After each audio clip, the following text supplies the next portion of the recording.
नमस्कार, मैं मुकेश पंडित। हरियाणा में बीजेपी तीसरी बार रिपीट हो चुकी है और ये बात हम 7 तारीख के वीडियो में कह चुके हैं कि बीजेपी रिपीट हो रही है, मगर एग्जिट पोल बिल्कुल सेम कांग्रेस की सरकार बना रहे थे।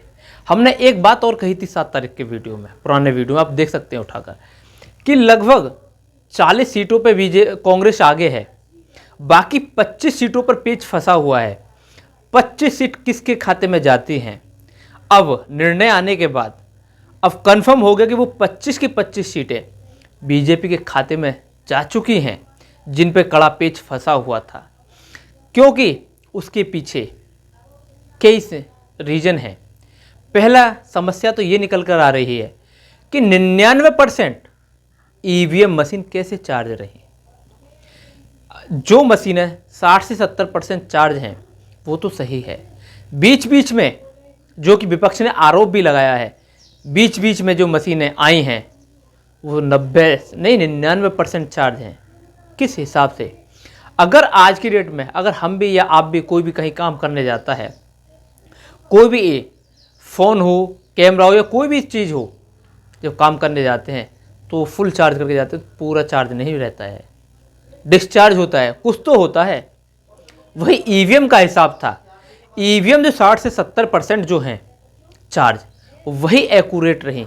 जिनमें 99% जिनकी बैटरी चार्ज पाई गई, वहाँ घपला पाया गया है। क्योंकि ये बात पानीपत में खुद कांग्रेस के नेता ने ये बात उठाई कि छठे राउंड में उन्होंने खुद पकड़ा और कुछ समय के लिए मतगणना रोक दी गई, क्योंकि ईवीएम मशीन 99% चार्ज पाई गई।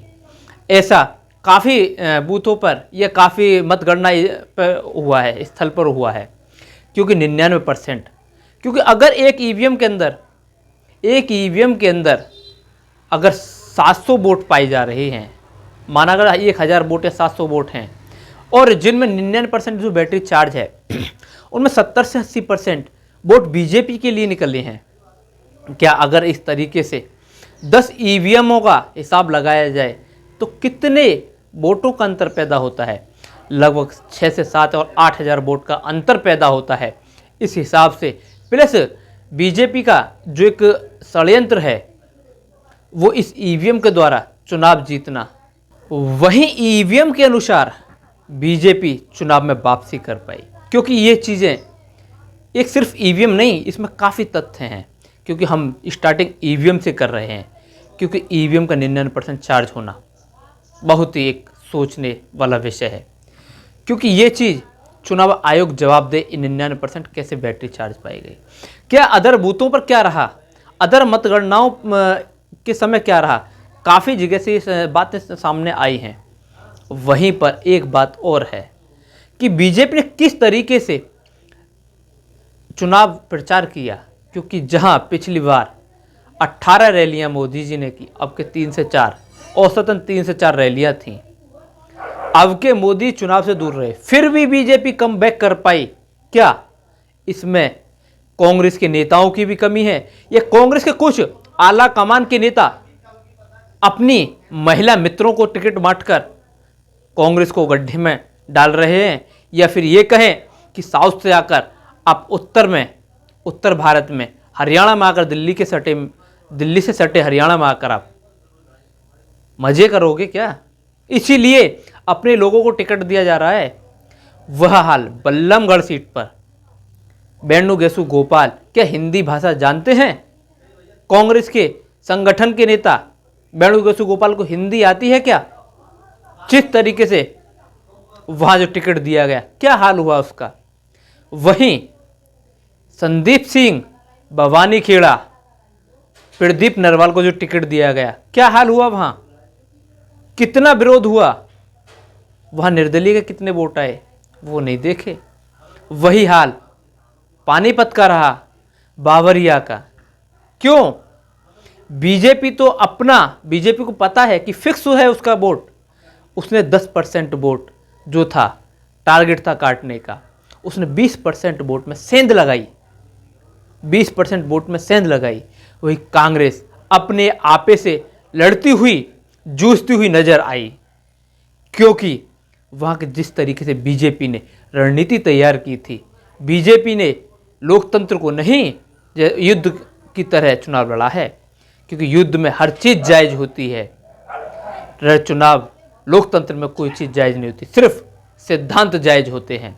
मगर बीजेपी ने तो युद्ध की तरह चुनाव को लड़ा है, युद्ध की तरह चुनाव को देखती है, क्योंकि वहाँ जो चुनाव लड़ा गया है उस चुनाव के अंदर वोट कटवाना, चाहे मायावती हो, रावण हो, अभय चौटाला हो, दुष्यंत चौटाला हो, या केजरीवाल हो, या फिर निर्दलीय हो, उनको इस तरीके से चुनाव लड़ाया गया कि वो सभी लोग मिलकर 20% वोट काटने में कामयाब रहे हैं। बची कुची हुई जो स्थिति थी वो ईवीएम से कवर कर ली। और वहीं कांग्रेस ने पिछली बार 31 विधायकों में से 17 विधायकों का क्या हाल रहा, 50% क्या स्थिति रही। वर्तमान विधायकों को जो टिकट दिया गया क्या रहा, किसी का टिकट नहीं काटा गया। क्यों? इसके पीछे क्या सवाल है? या फिर ये कहें कि जब मोदी जी को पता था कि उनकी स्थिति क्या है चुनाव में, उन्होंने किस तरह की रणनीति बनाई, किस तरीके से चुनाव को जीतना और जीतकर दिखाया। अगर कांग्रेस हरियाणा जैसे राज्य में चुनाव नहीं जीत पाई तो क्या जीत पाएगी? क्या महाराष्ट्र में चुनाव जीत पाएगी? हरियाणा की स्थिति वही रही जो मध्य प्रदेश की रही, जो छत्तीसगढ़ की रही, वही स्थिति यहाँ रही, क्योंकि यहाँ दल्ले आकर बैठ चुके हैं। क्योंकि उधर संदीप सिंह की बात कर लें, या बेंडुकेशु गोपाल हो, या बाबरिया हो, क्या है ये लोग? वहीं पर कांग्रेस में ऐसे लोगों की ज़रूरत है, कांग्रेस में ऐसे लोगों की ज़रूरत है शिवराज जैसों की, ना कि कमलनाथ जैसों की ज़रूरत है। शिवराज को पता था कि उसकी कुर्सी जा चुकी है, गुजरातियों ने उसकी कुर्सी खींच ली है, फिर भी भग भग के मध्य प्रदेश में विधानसभा चुनाव में प्रचार किया और पूर्ण बहुमत की सरकार दी। और उसके बाद भी लोकसभा में भी 29 में तो 29 सीटें जीत के दी। क्या उस तरह का नेता चाहिए कांग्रेस को? शिवराज जैसे चाहिए, ना कि कमलनाथ जैसे चाहिए। कमलनाथ जैसे अपनी सीट नहीं निकाल पाते हैं। वहीं हरियाणा में जब आते हैं तो हुड्डा चाहते हैं कि सैलजा को ख़त्म किया जाए, सुरजेवाला को ख़त्म किया जाए, सुरजेवाला चाहते हुड्डा को ख़त्म किया जाए। उधर सैलजा चाहती है कि हुड्डा के विकेट गिराए जाएं। क्या सैलजा कहती है नतीजे आने के बाद भी कि मैं तो चुनाव लड़ना चाहती थी, अब लड़ा दो सैलजा को, किसी उपचुनाव से, किसी सीट पर उपचुनाव हो उस पर सैलजा को चुनाव लड़ा दो। सैलजा चाहती है कि वो चुनाव लड़े, किसी को कांग्रेस से मतलब नहीं था, सबको एक दूसरे को नीचा दिखाने से मतलब था। सैलजा को भवन में पड़ी रही और पार्टी को चुनाव हराने का मेन कारण सैलजा का भी है। वहीं कांग्रेस जो कि हुड्डा, जो कि जाट बेल्ट जो मानी जाती है, जाट बेल्ट पर ही निर्भर रहे, वहीं जो सैलजा जो दलितों की बात करती है, क्या उसका भी मैसेज जो गया? बीजेपी ने जिस तरीके से सैलजा को हैंडल किया, सैलजा मन ही मन मुस्काती रही कि क्या मज़ा आ रहा है कि सैलजा को मुख्यमंत्री बनना है ना। सुरजेवाला कहता है कि नहीं, हम 3 में से 1 बनेगा। क्या देश में या हरियाणा में और लोग नहीं थे? जो 90 लोग जो प्रत्याशी वह मैदान में थे, क्या उनमें से कोई मुख्यमंत्री लायक नहीं था? क्या हम 3 में से शिवराज को देखो किस तरीके से शिवराज के हाथ से मुख्यमंत्री बनाया गया मध्य प्रदेश का। और हरियाणा का तो वह हाल हुआ है जो छत्तीसगढ़ का था। जो जीती हुई बाजी कांग्रेस ने छत्तीसगढ़ में गवाई, वही हाल हरियाणा में रहा। और जो बात करते हैं ना तेलंगाना जहाँ जिस व्यक्ति ने मेहनत की, ठाकरे ने मेहनत वहाँ की, उसको गोवा भेज रहे हो तुम। ऐसे लोगों की कांग्रेस में ज़रूरत है। कांग्रेस में बीपी सिंह जैसे लोगों की ज़रूरत है। बीपी सिंह अपाहिज होने के बाद भी कांग्रेस के लिए लगातार मेहनत करता है। कांग्रेस को किशोरी लाल शर्मा जैसे लोगों की ज़रूरत है, जो कि किशोरी लाल ने स्मृति ईरानी को अच्छे मार्जिन से जो चुनाव हराया, जिस स्मृति ईरानी ने राहुल गांधी को चुनाव हराया, किशोरी लाल ने उस महिला को चुनाव हराया जो कि घमंड में चूर थी। वही किशोरी लाल अगर किशोरी लाल से अगर संदीप सिंह की बात की जाए तो हाथ जोड़ लेते हैं, भाई मैं कुछ नहीं कह सकता। और कोई भी नेता संदीप सिंह के बारे में बात नहीं कर सकता। क्यों? ऐसा क्या खौफ पैदा हो गया कांग्रेस के अंदर कि संदीप सिंह, सब कुछ संदीप सिंह हो गया है। संदीप सिंह के चेले इस समय कांग्रेस को चला रहे हैं, दलाली कर रहे हैं। यूपी के अंदर प्रयागराज में जूत पत्रम होता है, यूपी में टिकटों को बेचा जाता है। लगातार ये खबरें सामने आती रही हैं और यहाँ तक कि किसी न किसी व्यक्ति के ड्राइवरों को भी चुनाव लड़ाया जाता है फंड के खातिर, पैसा कमाने की खातिर। वही हाल हरियाणा में रहा, रिजल्ट हरियाणा का सबके सामने रहा, यूपी का सबके सामने रहा। वही हाल छत्तीसगढ़, मध्य प्रदेश, ये लोग कहाँ कहाँ जाके बैठ चुके हैं, कहाँ कहाँ जाके दलाली कर रहे हैं।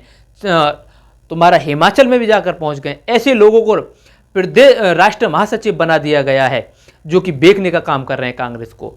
विदित चौधरी कैसे हैं? विदित चौधरी क्या कांग्रेस को बेचने का काम कर रहे हैं? क्या संदीप सिंह के चेले हैं? क्या है सब विदित? क्या है विदित का संगठन में? क्या काम करेंगे? क्या आरोप नहीं है? क्या महिला उत्पीड़न का आरोप नहीं लगा हुआ है? वहीं पर जो प्रदीप नरवाल, जो हरियाणा, जो बवानी खेड़ा, जो चुनाव हरा है, उसने जो मेरठ से विधानसभा, मेरठ के हस्तिनापुर से जो विधानसभा चुनाव लड़ी थी, उसके साथ क्या बदतमीजी की। आज भी केस चल रहा है। एआईसीसी बुलाकर उसके साथ मारपीट की गई एक दलित महिला के साथ में। क्या है ये? इस तरीके से चुनाव लड़ा जाएगा? जब सेनापति की नाक के नीचे सब कुछ हो रहा है तो उसका जिम्मेदार सेनापति भी है। अगर ये सब काम राहुल गांधी की नाक के नीचे हो रहा है तो इस हार का जिम्मेदार भी राहुल गांधी है। क्योंकि जब कहते कि अली बाबा, जब 40 चोर की सेना आपके साथ है, जब 40 चोर आपके सहारे या आपके पास हैं, तो अली बाबा चोर तो आप भी कहलाए जाओगे। क्यों? आपको नहीं पता है? आप लगातार मेहनत कर रहे हो तो क्या आपको नहीं पता है? जब आप साउथ में चुनाव जीतते हो, आप छत्तीसगढ़ जैसे को हार जाते हो, हरियाणा जैसे को हार जाते हो। क्या है? जहां कांग्रेस की आने की उम्मीद नहीं थी वहां तुम सरकार बनाते हो, और जहां उम्मीद होती है वहां सरकार गंवाते हो। क्यों? क्योंकि छत्रपों का राज होता है, दलालों का राज होता है, अय्यासियों का राज होता है। क्योंकि अड्डा बनाते हैं वो अय्यासी का, दलाली का अड्डा बनाते हैं, इसलिए वहां हारते हैं। वही बीजेपी से सीखना होगा कि बीजेपी अपने किसी सगे संबंधी को चुनाव नहीं लड़ाती है। अगर सीट हार रहे होते हैं तो उसका टिकट काट देती है। कांग्रेस में क्या है कि पहले सगे संबंधियों को टिकट दिया जा रहा है। हार जीत बाद की बात होगी, पार्टी बाद में देखी जाएगी। क्या यही हाल है? क्या इसी तरीके से चुनाव जीते जाते हैं? क्या रहा हरियाणा का रिजल्ट आपके सामने, आपकी आंखों के सामने रहा। बात हरियाणा की नहीं है, बात कांग्रेस की हार जीत की नहीं है, बात किसानों की है, नौजवानों के, युवाओं की है, खिलाड़ियों की है, सभी की बात है, लोकतंत्र की बात है। जिस तरीके से बीजेपी लोकतंत्र की धज्जियां उड़ा रही है, उस धज्जियों का उड़वाने का दोषी कांग्रेसी भी है, ये राहुल गांधी भी है। क्योंकि जिस तरीके से 40 चोरों की टीम राहुल गांधी के साथ है, क्योंकि उसमें जब टीम राहुल गांधी के साथ है तो उसका श्रेय राहुल गांधी को भी जाता है। जब राहुल गांधी को श्रेय जाता है तो जो संविधान कुचला जाता है बीजेपी के द्वारा, तो उसका दोषी राहुल गांधी भी है। कांग्रेस को दिल्ली से ना चलाकर जब उनके प्रदेश के हेडक्वार्टरों से चलाया जाता है तो यही हाल होता है। जैसे राजस्थान में अशोक गहलोत के हवाले छोड़ दिया गया, क्या रहा? सरकार बन पाई? वही हाल मध्य प्रदेश में, सब कुछ कमलनाथ के हाथ में, सब कुछ कमलनाथ के हाथ में, कोई भी दिल्ली से हस्तक्षेप नहीं करेगा। क्या नतीजा आया? कितना बुरा हाल रहा। छत्तीसगढ़ में भूपेश बघेल को छोड़ दिया गया, क्या नतीजे से निकलकर सामने आए। और तेलंगाना में राहुल गांधी और ठाकरे के जब हाथ में वहां रहा तो क्या वहां कांग्रेस की उम्मीद नहीं थी? कांग्रेस चुनाव जीत कर आई, सरकार बनाई, उस ठाकरे को गोवा भेज दिया गया। और वही हाल हरियाणा में हुड्डा के हवाले छोड़ दिया गया। क्या रहा हुड्डा के हवाले? क्या सरकार बन पाई? क्या इस तरीके से सरकार बन पाती है?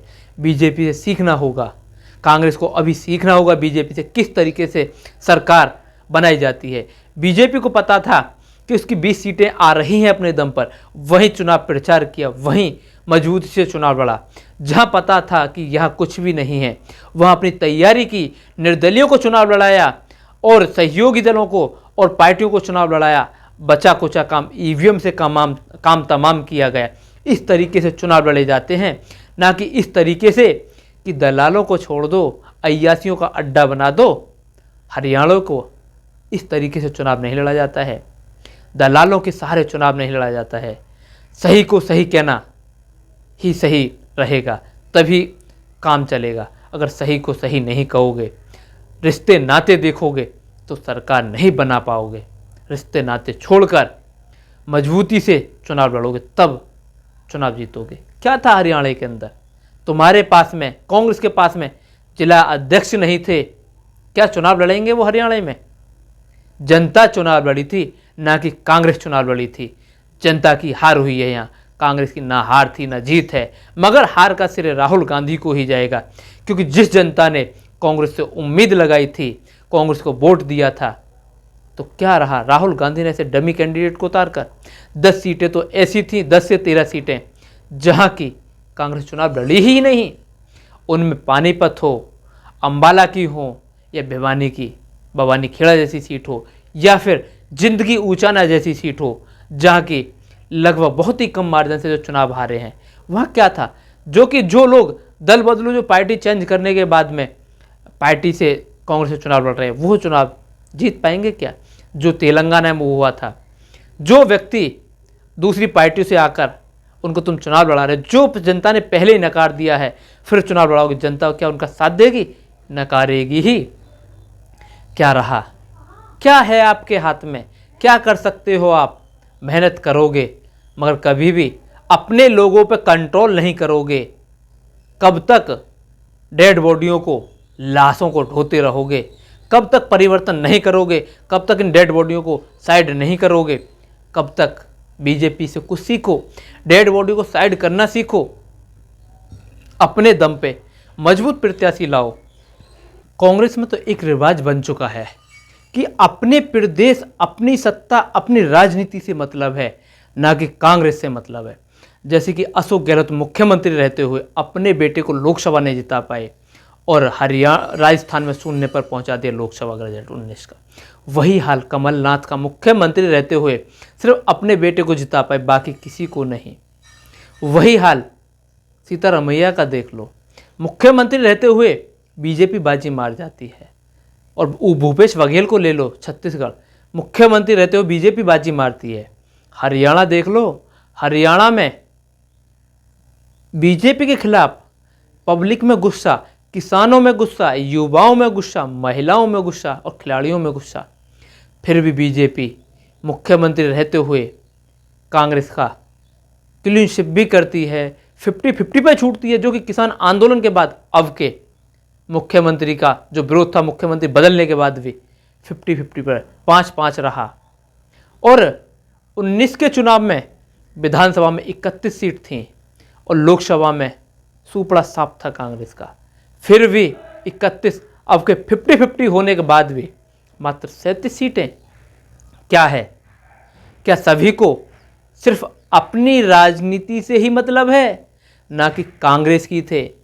क्योंकि पहली कहानी हरियाणा का जो रिजल्ट है उसमें बावरिया की है। जब बावरिया वहाँ के प्रभारी हैं तो वो केंद्र को ये तक नहीं बता पाए कि क्या चल रहा है हरियाणा के अंदर। वहाँ जिला अध्यक्ष तक नहीं है कांग्रेस के पास में, वहाँ प्रदेश अध्यक्ष काम नहीं कर पा रहा है, वहाँ भूपेंद्र हुड्डा और शैलजा के बीच बन नहीं पा रही है। तो दिल्ली से कुछ ना कुछ तो होता उनके बीच में, सामंजस्य कुछ तो बैठता। वहाँ भूपेंद्र हुड्डा शैलजा की टांग खींचने की बात करते हैं बावरिया से, बावरिया से उधर शैलजा बात करती है टांग खींचने की हुड्डा से। सबसे डमी प्रभारी रहे बावरिया। उसके बाद में शैलजा लास्ट तक कोप भवन में बैठी रही। क्यों? क्या संदेश देती रही अपने वोटरों को, अपने मतदाताओं को, अपने सपोर्टरों को कि हुड्डा को हराना है, ना कि कांग्रेस को। हुड्डा को हराना है, हुड्डा हारेगा तो कांग्रेस हारेगी। हुड्डा डमी करने के चक्कर में रहे शैलजा को। क्या यही कारण है? फिर चौथा कारण, यहाँ पांचवा कारण, चौथा कारण सुरजेवाला। सुरजेवाला क्या था? अपने बेटे के सिवाय किसी को जिता पाए क्या वहाँ? क्या रहा वहाँ का रिजल्ट हरियाणा का? क्या ये मुख्यमंत्री बनेंगे? वे सिर्फ ये मलाई मारते हैं, अब हरियाणा में रहे। हरियाणा में अगर मेहनत करी, चलो हुड्डा ने मेहनत की 5 साल लगातार, मगर क्या सुरजेवाला ने क्या मेहनत की, प्रभारी बनकर कभी कर्नाटक पहुंच जाते हैं, कभी मध्य प्रदेश पहुंच जाते हैं। मध्य प्रदेश लोकसभा में क्या नतीजा रहा, और 5वां आदमी जो रहा है वो वेणुगोपाल गोपाल, जो संगठन को जो चला रहा है, जिसको हिंदी तलक नहीं आती है, क्या उसको हरियाणा समझ में आएगी, हरियाणवी समझ में आएगी? वो भी वहाँ राजनीति में दिलचस्पी ले रहा है, वो भी अपनी महिला मित्र को हरियाणा के अंदर चुनाव लड़ा रहा है, जो कि चौथे नंबर पर आई है। ये देखो, जो चौथे नंबर पर आई है, क्या हश्र हुआ होगा उसका। क्या वो अगर जीतती तो मंत्री बनती सरकार में? जिस महिला ने 5 साल मेहनत की, वो आज भी दूसरे नंबर पर निर्दलीय होने के बाद। क्या ऐसे लोगों को चुनाव लड़ाकर, कांग्रेस ऐसे लोगों की मदद करके, ऐसे लोगों को प्रत्याशी बनाकर क्या सरकार बनाएगी? वहाँ जनता बीजेपी के खिलाफ वोट कर रही थी, ना कि कांग्रेस को वोट कर रही थी। कांग्रेस के लिए वोट करती और कांग्रेस चुनाव लड़ रही होती वहाँ, और कांग्रेस वहाँ चुनाव लड़ती तो डमी प्रत्याशी नहीं होते। क्या बाबरिया को नहीं पता था कि 50% विधायक चुनाव हार रहे हैं वहाँ? क्या बाबरिया ने केंद्र को कोई जानकारी दी? क्या दिल्ली को कोई सूचना दी कि 50% विधायक चुनाव हार रहे हैं? क्या उनके टिकट काटे जाएं या ना काटे जाएं? क्या रहा बाबरिया का? क्यों प्रभारी बने थे? सिर्फ मलाई मारने के लिए? या सबसे कमज़ोर प्रभारी रहे तो बाबरिया रहे? क्या इसी तरीके से कांग्रेस चुनाव लड़ेगी? जब ऐसे हरियाणा जैसे राज्य में चुनाव नहीं जीत पाई, तो क्या ये आगे और किसी राज्य में चुनाव जीत पाएंगे? क्या झारखंड में चुनाव जीत पाएंगे? क्या महाराष्ट्र में इस तरीके से चुनाव जीत पाएंगे? बीजेपी तो अपना जो उसको पता है कहाँ उसको चुनाव लड़ना है, कहाँ जीतना है। जहाँ उसको लगता है जीतेंगे वहाँ चुनाव जीतती है, और जहाँ लगता है यहाँ नहीं जीतेंगे, वह ईवीएम हो, चाहे उसके सहयोगी दल हों या निर्दलीय हों, सबकी मदद करके वो चुनाव जीतती है। चाहे उसको लोकतांत्रिक क्यों ना रोंदना पड़े, वो चुनाव जीतती है। कांग्रेसी सवाल नहीं उठाएंगे, उनको नहीं पता, उन्हें सिर्फ अपनी कुर्सी से मतलब है। कोर्ट चले जाएंगे, कोर्ट में क्या रहेगा? 5 साल बाद निर्णय आता रहेगा। क्या रहा? 99% मशीन चार तो 5 साल आएगा निर्णय, 5 साल बाद। क्या लोकतंत्र को बचाने की किसी की भी जिम्मेदारी नहीं है? वहीं हिमाचल में क्या रहा? सरकार बनने के बाद कितने लोकसभाएं जीत के दी? बात इस चीज़ की नहीं है कि कांग्रेस का क्या प्रदर्शन रहा, बात यह भी है लोकतंत्र को किस तरीके से कुचला जा रहा है, किस तरीके से मतगणना के काउंटिंग स्लो कर दी गई। जहां दिख रहा है कि बीजेपी हार रही है, तो उसको किस तरीके से उठाया गया। 20 राउंड होने के बाद भी उसको बहुत ही जल्दी चुनाव जिता दिया गया, उसका डिक्लेयर कर दिया गया। और वहीं जहां दिख रहा है कि पेच फंसा हुआ है, जिन सीटों पर 25 सीटों पर पेच फंसा हुआ था, वहां गति धीमी कर दी गई। क्यों? सवाल तो बनता है, सवाल बनना लाजमी है। अगर सवाल नहीं किया जाएगा तो कौन करेगा सवाल? अगर हम सवाल नहीं करेंगे तो कौन सवाल करेगा? और ये चुनाव आयोग पर सवाल उठना बहुत ज़रूरी है। लोकतंत्र बचाने के लिए ये सवाल होना ज़रूरी है। अगर वो चाल क्यों धीमी की गई? कहाँ था विपक्ष? क्यों चाल नहीं बढ़ाई गई? क्या एक मनोवैज्ञानिक दबाव था कि अधिकारियों तक ये संदेश देना कि किधर की हवा चल रही है, अब क्या करना है? जहाँ बीजेपी हो कांग्रेस, जहाँ बड़े मार्जिन की जीत थी, उसको तुरंत ही डिक्लेयर किया गया। उन राउंडों को बहुत जल्दी क्लियर किया गया, क्योंकि ये हवा भांपने के लिए कि क्या स्थिति है। जो 25 सीटें थी जिन पर पेच फंसा हुआ था, उनकी काउंटिंग क्यों स्लो की गई? वहीं बैटरी या 99% चार्ज पाई गई। क्या यही है कांग्रेस की या बीजेपी की नीति का अंतर? हरियाणा चुनाव में बीजेपी की जीत से संघ भी परेशान होगा, संघ की भी समस्याएं, परेशानियां खड़ी होंगी और दिन प्रतिदिन बढ़ती जाएंगी। क्योंकि संघ को पता है ये 2 गुजराती जो हैं, ये सिर्फ मुख्यमंत्री नहीं मुंशी चुनते हैं।